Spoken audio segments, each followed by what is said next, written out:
1927 में इसका फॉर्मेशन हो गया, ठीक है।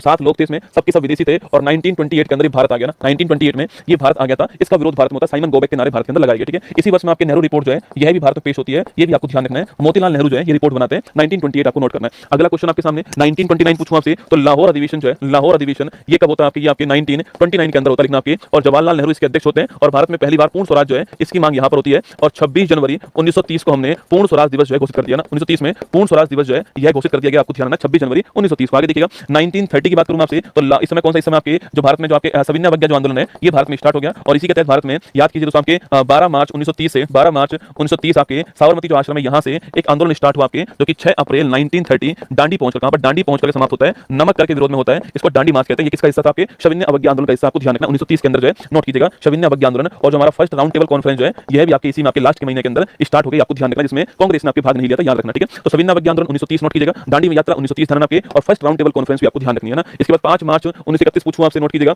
इस माह के इस टाइम पर गांधी इरविन पैक्ट होता है। क्या होता है, गांधी इरविन जो पैक्ट है ये इस तारीख को होता है, आपको ध्यान रखना, ठीक है। इसी के तहत ये तय होता है कि जो कांग्रेस है और सेकंड जो राउंड टेबल कॉन्फ्रेंस है उसमें भाग लेगी, तय होता है ना। 23 मार्च 1931 पूछूं आपसे, याद कीजिए भगत सिंह, राजगुरु और सुखदेव इन्हें फांसी जो होती है आपकी वो कब होती है, 23 मार्च 1931। वो मोहब्बत भी बड़ी कमाल की रही होगी, जिसका राजा भगत सिंह और जिसकी हीर आजादी रही होगी, वो मोहब्बत बड़ी कमाल की रही होगी। 23 मार्च की तारीख आपको ध्यान रखना है। और 1931 के अंदर ही सेकंड राउंड टेबल कॉन्फ्रेंस होती है, इसमें जो महात्मा गांधी जी आपके वो तो भाग लेने जाते हैं, आपके राजपुताना जहाज से जाते हैं और फिर थर्ड के अंदर भाग नहीं लेते हैं ना। आगे देखिए 1931 मैंने अभी आपसे कहा कि सेकंड राउंड टेबल कॉन्फ्रेंस जो होती है आपकी वो कहां होती है, वो इसी में होती है, ठीक है। 1932 पूछूं आपसे, पहली बात तो सांप्रदायिक जो पंचांग है, सांप्रदायिक जो पंचांग है वो कब आता है, वो इसी टाइम पर आता है। लाने वाले कौन था आपके, इसको लाने वाले थे रैमजे मैकडोनाल्ड। कौन थे आपके, रैमजे मैकडोनाल्ड आपके प्रधानमंत्री जो आपके लाने वाले थे इसको। इसके अलावा इसी वर्ष में सितंबर के महीने के अंदर ही पूना पैक्ट होता है, ठीक है। इसी वर्ष में सितंबर के महीने में पूना पैक्ट होता है। पूना पैक्ट किसके बीच में होता है, तो महात्मा गांधी प्लस आपके जो पंडित भीमराव अंबेडकर जी जो हैं इनके बीच में, वो आपको ध्यान रखना है। इसके बाद देखिए तो 1940 की बात करूं आपसे, तो 1940 लिखना आपके अगस्त प्रस्ताव जो आपके इस वर्ष का है, आपको ध्यान रखना है 1940 का, ठीक है। इसके अलावा व्यक्तिगत सत्याग्रह जो आपके आंदोलन था यह भी स्टार्ट होता है। और पहला व्यक्ति कौन था, पहले व्यक्ति थे विनोबा भावे, पहले व्यक्ति थे, आपको ध्यान रखना है ना। 9 अगस्त 1942 पूछूं आपसे, तो भारत छोड़ो आंदोलन जो है यह आपके स्टार्ट हो गया।